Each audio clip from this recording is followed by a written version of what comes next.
आदाब, नमस्कार, अस्सलाम वालेकुम रहमतुल्लाहि व बरकातहू। मैं हूँ रियाज।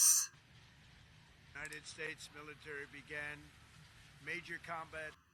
तेहरान की धरती धमाकों से दहली। ट्रंप ने कहा, ये आर पार की जंग है।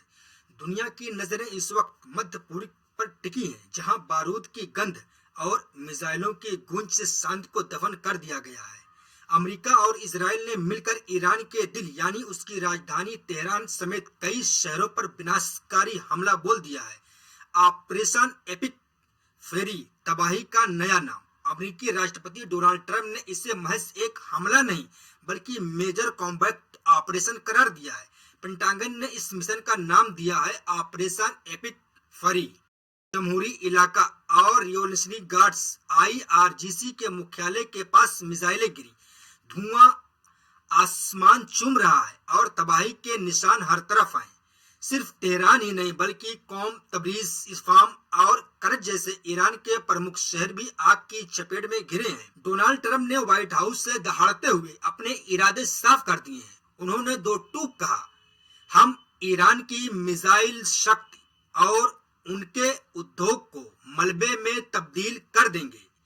ईरान की नेवी को समुद्र में दफन कर दिया जाएगा। ईरान कभी परमाणु बम नहीं बना पाएगा, ये हमारा संकल्प है। ट्रंप ने ईरान के सैनिकों से कहा कि या तो वो हथियार डाल दे या माफी पाए, वरना निश्चित मौत के लिए तैयार रहें। ट्रंप ने ईरान के सैनिकों से कहा है कि या तो हथियार डाल दो और माफी पाओ, वरना निश्चित मौत के लिए तैयार हो जाओ। इजराइल के प्रधानमंत्री बेंजामिन नेतन्याहू ने इस ऑपरेशन को लायंस रोर शेर की दहाड़ नाम दिया। नेतन्याहू ने साफ कहा कि जंग तब तक जारी रहेगी जब तक इजराइल के दुश्मनों का वजूद खत्म नहीं हो जाता। ईरान खामोश नहीं बैठा है। ईरान ने अपनी मिसाइलों का मुंह इजराइल और खाड़ी देशों में मौजूद अमेरिकी ठिकानों की तरफ खोल दिया है। इजराइल में सायरन गूंज रहे हैं, लोग बंकरों में छिपे हैं। कतर, कुवैत, बहरीन और यूएई में मौजूद अमेरिकी सैन्य अड्डों पर ईरान ने मिसाइलें दाग दी हैं। रियाद और जॉर्डन में भी धमाकों की आवाजें सुनी गई हैं। ईरान की संसद ने चेतावनी दी है, हमने तुम्हें आगाह किया था, अब तुमने वो रास्ता चुन लिया है जिसका अंत तुम्हारे हाथ में नहीं होगा। जहां एक तरफ जंग की आग भड़क रही है, वहीं दुनिया के दिग्गज नेता सहमे हुए हैं। रूस के दमित्री मेदवेदेव ने ट्रंप पर हमला बोलते हुए कहा है कि अमेरिका बातचीत का नाटक कर रहा था, असली मकसद तो जंग था। फ्रांस के राष्ट्रपति मैक्रों ने चेतावनी दी है कि आग पूरी दुनिया को अपनी चपेट में ले सकती है। ये सिर्फ शुरुआत है या अंत की आहट। अमेरिका इसे मल्टी डे ऑपरेशन, कई दिनों तक चलने वाला हमला बता रहा है। ईरान के सर्वोच्च नेता अयतुल्लाह खामेनी कहाँ हैं, इसकी जानकारी अभी गुप्त है। साफ है कि मध्य पूर्व का नक्शा बदलने वाला है। क्या ये हमला ईरान में सत्ता परिवर्तन की नींव रखेगा या दुनिया को एक ऐसे अंधेरे में धकेलेगा जहां से वापसी मुमकिन नहीं। 28 फरवरी 2026 की ये सुबह इतिहास के पन्नों में काले अक्षरों से लिखी जाएगी। जिस युद्ध की पटकथा महीनों से लिखी जा रही थी, उसने आज सुबह 9:27 तेहरान की धरती पर पहली मिसाइल गिरने के साथ ही अपना रौद्र रूप दिखा दिया है। अमेरिकी राष्ट्रपति डोनाल्ड ट्रंप ने इसे बड़े पैमाने पर सैन्य कार्रवाई घोषित किया है। ये हमला केवल प्रतीकात्मक नहीं है, बल्कि ईरान की सैन्य रीढ़ तोड़ने की एक सोची समझी रणनीति है। सत्ता के केंद्रों पर निशाना है। मिसाइलों ने न सिर्फ सैन्य अड्डों को नहीं बल्कि तेहरान के जमहूरी इलाकों और यूनिवर्सिटी स्ट्रीट को दहला दिया है। खबरों के मुताबिक सर्वोच्च नेता अयतुल्लाह खामेनी के कार्यालय के बेहद करीब धमाके हुए।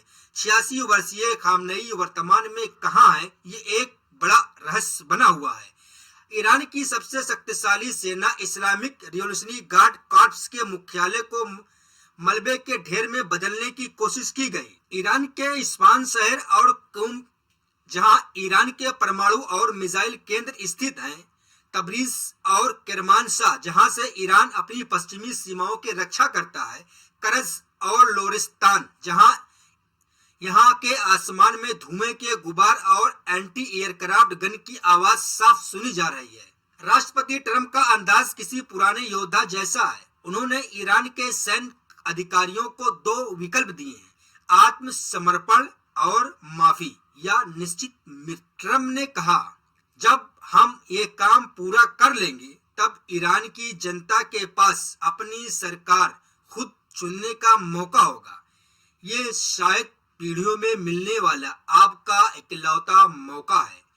उधर इजरायली प्रधानमंत्री बेंजामिन नेतन्याहू ने इसे लायंस रोर का नाम देते हुए साफ कर दिया है कि इजराइल तब तक नहीं रुकेगा जब तक ईरान की परमाणु क्षमता पूरी तरह धूल में नहीं मिल जाती। ईरान ने इस हमले को अपनी संप्रभुता पर अंतिम प्रहार माना है। ईरान की सेना ने क्रशिंग रिस्पॉन्स कुचल देने वाला जवाब की धमकी देते हुए पूरे मध्य पूर्व में आग लगा दी है।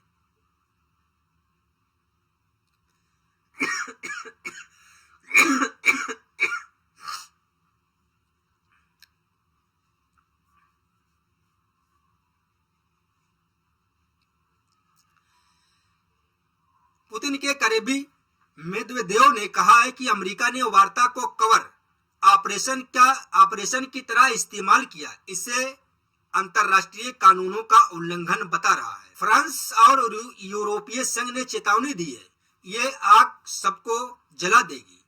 कैजा कैलाश EU ने इसे अत्यंत खतरनाक स्थिति बताया है। ओमान की मसता फेल होने से पूरे खाड़ी देशों में तेल की कीमतों और सुरक्षा को लेकर हाहाकार मच गया है। विशेषज्ञों का मानना है कि ये 1953 के CIA समर्थित तख्तापलट का आधुनिक संस्करण है। फर्क सिर्फ इतना है कि इस बार गुप्त साजिश के बजाय खुलेआम बमबारी का रास्ता चुना गया है।